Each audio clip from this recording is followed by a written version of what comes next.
Web serials இனி டிவிக்கு முன்பே சன் நெக்ஸ்ட் ஆப்ல ஜாலியா எல்லாருக்கும் முன்னாடியே பாருங்க. இப்பவே சன் நெக்ஸ்ட் ஆப்பை டவுன்லோட் பண்ணி சப்ஸ்கிரைப் பண்ணுங்க. நீங்க இங்க உங்க அக்கா என்னமா கதை விடுறாங்க? இது என்ன நமக்கு தெரியாம நடக்குது? இல்லன்னா நான் எவ்வளவு பெரிய விஷயத்தை மிஸ் பண்ணிருப்பேன். யாரோ ஒருத்தர் நம்ம குடும்பத்தை பழி வாங்கணும்னு நினைக்கிறானா? அவன் என் குழந்தைய கடத்தி அவளை கொலை பண்ற அளவுக்கு முயற்சி பண்றானா? அப்படிதானே உங்க அக்கா சொல்றாங்க? அப்படியெல்லாம் ஒண்ணும் இல்ல தெய்வான. அக்கா இங்க தனியா நின்னுட்டு இருந்தாங்க, அதான் நான் சும்மா பேசிக்கிட்டு இருந்தேன். சும்மா இருந்தா இப்படிதான் கதை சொல்ல தோணும். நான் நடந்த விஷயத்தை தான் சொன்னேன் தேவான. நான் பொய்யாலாம் எந்த கதையும் சொல்லல. ஓ, அப்ப நீங்க சொன்னதெல்லாம் உண்மை. அத நான் நம்பணும், அப்படிதானே? ஏமாம்மா, உங்க அக்கா சொல்ற கதையை நீங்க நம்புறீங்களா? அது என்னாலே அவங்க சொன்னதை நம்ப முடியல. கேட்டீங்களா? இனிமே இந்த குழந்தை விஷயத்துல ரொம்ப நடிக்காதீங்க. உங்களுக்கு உங்க குழந்தை தான் இந்த வீட்டோட வாரிசா இருக்கணும்னு நினைக்கிறீங்க.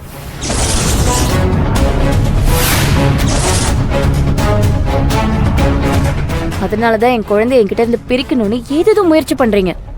அப்படிலாம் சொல்லாத தேவான. நான் என்னைக்குமே என் குழந்தை உன் குழந்தைன்னு பிரிச்சு பார்த்ததே இல்ல.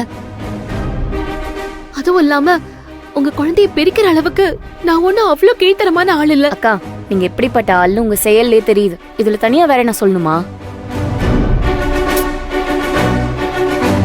உங்களை பார்த்தாலே என் குழந்தை கிட்ட நெருப்பு பத்திக்கிட்டு தான் ஞாபகம் வருதுக்கா. ஆனா வீட்டுல உங்களை பத்தி மணிகண்ட சொல்லும் போதெல்லாம் என்ன இவன் இப்படி அபாண்டமா பழி போடுறான்னு ஒரு மாதிரி தோணும். ஆனா இப்பதானே உங்களை பத்தி விஷயமே தெரியுது. மாமா, எனக்கு உங்களை பார்க்க கோவமா வருது மாமா. தயவு செஞ்சு வாங்க. தேவான,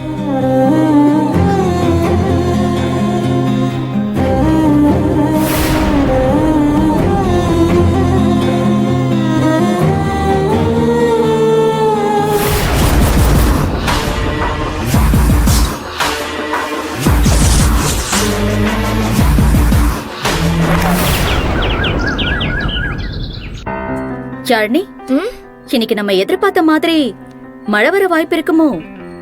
நைட் அவ்வளோ இடி இடிச்சிருக்கு, எப்படியும் வரும். நைட்டு இடி இடிச்சு என்னமா பிரயோஜனம்? ஒரு மழையும் இல்ல, மேகமெல்லாம் கலைஞ்சிடுச்சு. நீங்க சொன்ன மாதிரி மழையெல்லாம் வராது. அமுதா, அத்தை இன்னும் எழுந்திருக்கலையோ? காலையில இருந்து நான் உங்களை பார்க்கவே இல்ல. நீங்க பாக்கலன்னு சொல்லுங்கம்மா.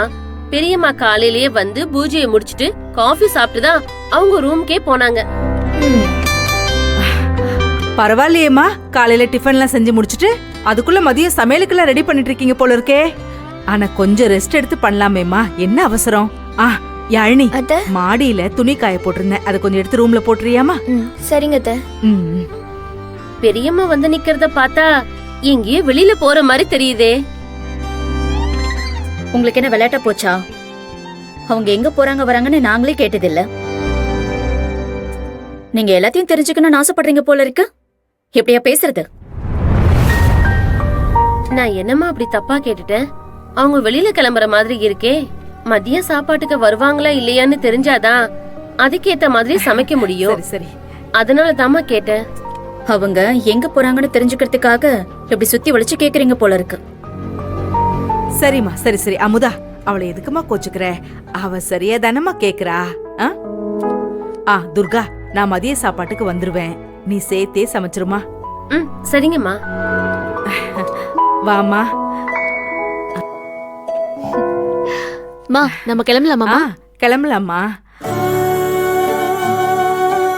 சீசன்லாம் முடிஞ்சதுக்கு அப்புறமும் மாங்காலாம் கிடைக்குமா என்ன? நீங்க வேற புனிதாமா, இது கலிகாலம். நல்ல மனுஷங்க எங்க இருக்காங்கன்னு சொல்லுங்க. அதான் வெயில் அடிக்கும் போது மழை பெய்யுது, மழை பெய்யறப்போ வானம் பிரிச்சுக்கிட்டு வெள்ளமா போகுது. நடக்கிறதெல்லாம் பார்த்து மனுஷங்களே குழம்பும் போது மழை குழம்பாதான் என்ன? இது நம்ம வீட்டு மரத்துல பறிச்சது. மாங்காய் பச்சடி வைக்கலான்னு நான் தான் எடுத்துட்டு வந்தேன். பச்சடிலாம் எதுவும் வேண்டாம், நிறைய மாங்காய் போட்டு புளிய கம்மியா போட்டு சாம்பார் வைக்கிறீங்களா? அவ்வளவுதானம்மா. நீங்க கேட்ட மாதிரி அமிர்தமா எப்படி செஞ்சு தரேன்னு பாருங்க. சரிக்கா.